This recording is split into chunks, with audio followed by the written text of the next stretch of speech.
it's time to add a twist. Literally, we're going to be doing rotation.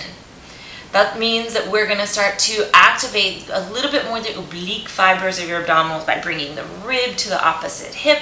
You're going to get a stretch across the back and activation across the front so that you get into your crossbody pattern, which is basically what we do when we walk as well.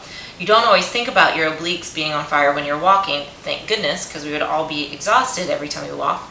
But we're really going to fire that, so hopefully you can feel a little bit or think a little bit about that when you do things like walking or, when you're crawling around on the floor, all that good stuff. So a couple of things before we go. If you have osteoporosis or you have any disc issues in your spine or diastasis of your rectus abdominis, so if you have diastasis recti, any of that stuff, I'm going to give you a quick little variation before we jump into the exercise.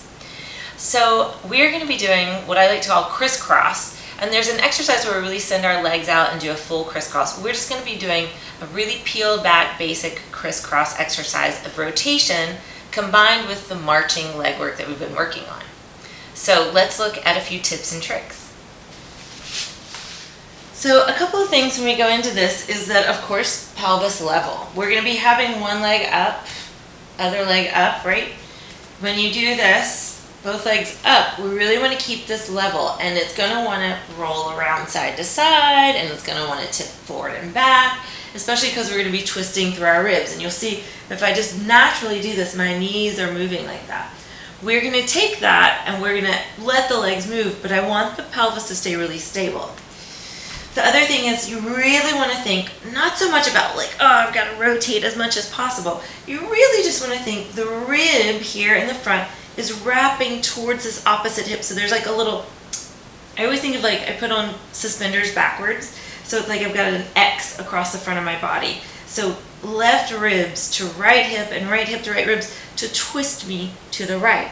As I go to the right into this twist, I feel like my left ribs in the back, like my shirt is getting more stretch and pull. So the fabric of my body is getting a little bit more space, and my right ribs are connecting down into the ground a little bit more. And then the same thing, but to the opposite side. Support your head in your hand, or maybe you even keep your head down and just do opposite arm and leg. So let's look at a little modification for yourself. So if it's too much to bring your head up and bring the legs up, of course, keep one foot down on the ground and just float one leg up. If you need to keep your head down, make sure that your ribs stay as close to the mat as possible, even if you need to give a little head support, maybe a pillow or some books. And what you're going to do is take the opposite hand to knee. This is great if you have osteoporosis or if you have diastasis recti or any sort of herniations in your lumbar spine and really want to stay safe. I'm taking my hand to the inside and sort of upper knee. So my kneecap is here. I'm going a little bit up from it and to the inside, keeping my pelvis stable so that imaginary cup of coffee is stable. My ribs are sinking down, and what I'm going to do is push these 2 points together. So you're just going to breathe in, and as you exhale, push those two ends together until you feel this diagonal connect, right? So I'm feeling my shoulder blade into my ribs, my rib to my pelvis, and my pelvis to my ribs. So I'm feeling that connection and just holding that and breathing. And then you would switch sides. So you would take the other leg to opposite hand to leg and just find that connection. Another thing that happens as soon as we get a little more challenge and we start to add rotation, which is harder, our jaws start to tense up and our necks tense up. So I really want you to allow your head and your skull and your jaw to release and breathe. Remember to breathe as you do this. So this is the modification. This is your starting point. All right, so you could either stick with that or you can go for the exercise.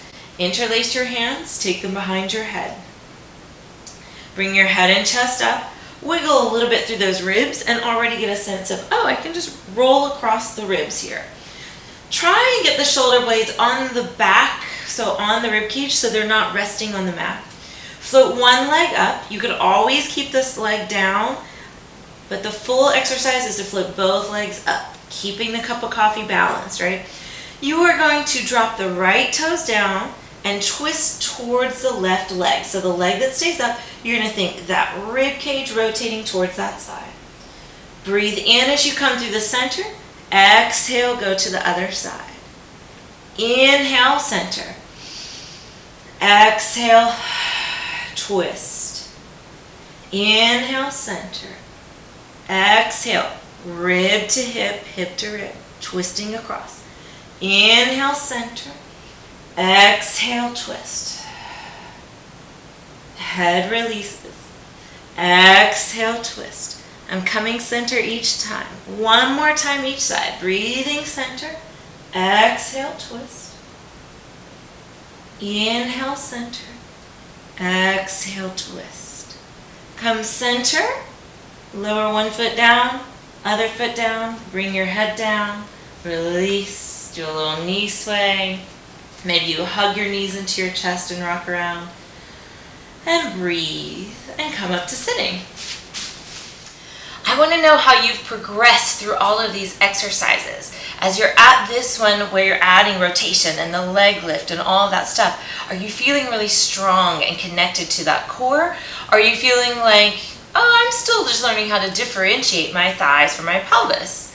Where are you in that whole scale, and how is this journey going for you? I'd love to know in the comments below. Thank you so much for joining me, and until next time, keep moving.